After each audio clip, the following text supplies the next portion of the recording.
있어요 모두 보고 싶었어 우리도 어쩜 이렇게 시간이 안 가는지 정말.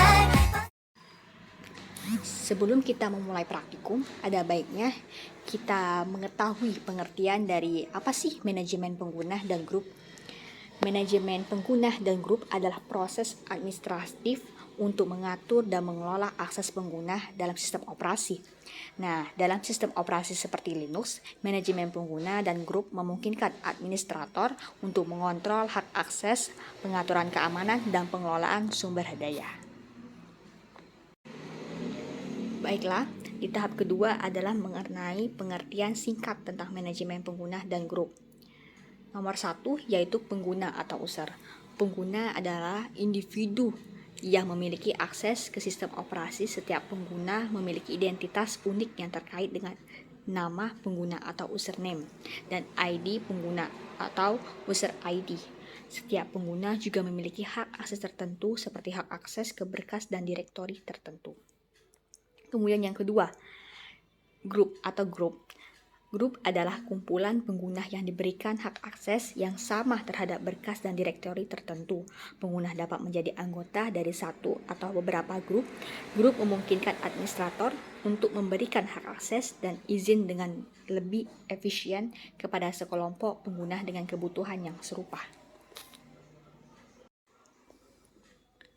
Kemudian, manajemen pengguna dan grup melibatkan tugas-tugas seperti 1. Membuat dan menghapus pengguna, yaitu sebagai administrator dapat membuat akun pengguna baru dalam sistem dan juga menghapus pengguna yang tidak lagi membutuhkan akses. Kemudian yang kedua, mengelola password. Administrator dapat mengatur kebijakan keamanan password dan mengganti atau mengatur ulang kata sandi pengguna. Kemudian yang ketiga, mengatur hak akses. Administrator dapat memberikan atau mencabut izin akses pengguna ke berkas dan direktori, mengontrol tingkat keamanan sistem. Kemudian yang keempat, membuat dan mengelola grup. Administrator dapat membuat grup baru, menambahkan pengguna ke grup, atau menghapus grup yang tidak lagi diperlukan. Kemudian yang terakhir, yaitu kelima, mengatur hak akses grup. Administrator dapat memberikan hak akses dan izin tertentu kepada grup sebagai suatu kesatuan, mempermudah pengelolaan hak akses untuk anggota grup tersebut. Soal pertama adalah buatlah 3 grup parents, children, dan Soho. Perhatikan anggota dari setiap grup berikut. Parents terdiri dari Paul, Jen. Children terdiri dari Alice dan Derek. Kemudian Soho terdiri dari Accounts dan Sales. Dari praktikum tersebut kita bisa mengambil analisis bahwa perintah di atas merupakan perintah group path atau nama grup adalah perintah untuk membuat sebuah grup yang kemudian akan diberi user-user. Kemudian untuk mengetahui apakah grup tersebut telah selesai dibuat, maka kita bisa lihat dengan menggunakan perintah chat atau etc atau group. Soal nomor 2. Buatlah user akun untuk setiap anggota grup sesuai tabel di atas. Tabel pertama yaitu tentang parents Paul dan parents Jen. Dari tabel tersebut kita bisa mengambil analisis bahwa perintah di atas adalah perintah untuk membuat sebuah user di dalam sebuah grup, yang pada gambar di atas saya menambahkan user Paul dan Jen pada grup parents. Kemudian tabel kedua yaitu children Alice dan children Derek. Dari tabel tersebut kita bisa mengambil analisis bahwa perintah di atas adalah perintah untuk membuat sebuah user di dalam sebuah grup, yang pada gambar di atas saya menambahkan user Alice dan Derek pada grup children. Kemudian tabel ketiga yaitu Soho Accounts dan Soho Sales. Dari tabel tersebut kita bisa mengambil analisis bahwa perintah di atas adalah perintah untuk membuat sebuah user di dalam sebuah grup, yang pada gambar di atas saya menambahkan user akun dan sales pada grup Soho. Soal nomor 3. Cek apakah home directory yang terbentuk sesuai dengan tabel di atas. Dari gambar tersebut atau praktikum tersebut kita bisa mengambil analisa bahwa untuk mengecek perintah tersebut menggunakan perintah chat atau etc atau group sehingga muncul tampilan seperti gambar di atas.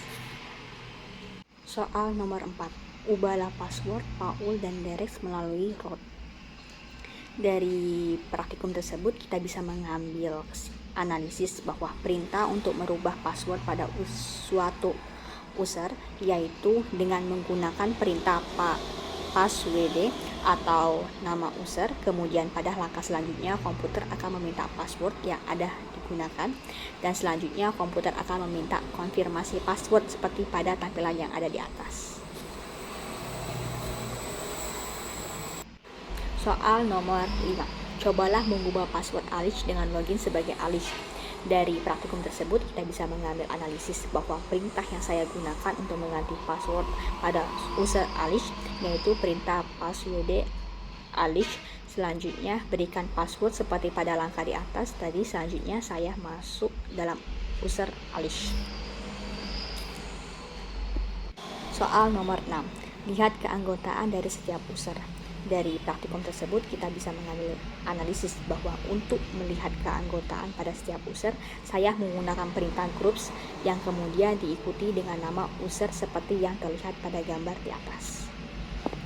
Soal nomor 7, yaitu hapuslah user accounts dan sales.